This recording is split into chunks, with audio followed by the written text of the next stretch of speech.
கேன்சர்னா என்ன? கேன்சருக்கு பேர் என்ன? செல்களுடைய மரபணுக்களால் மாறப்பட்டது கேன்சர்.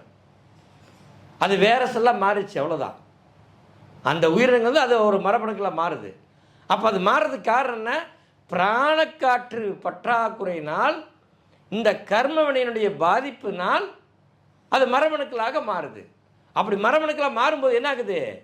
கேன்சராக மாறி இருக்கிற செல்களையும் எல்லாம் மாற்றுது. அப்போ உடல் கெட்டு போகுது. அப்போ இது மாறத்துக்கு என்ன வழி?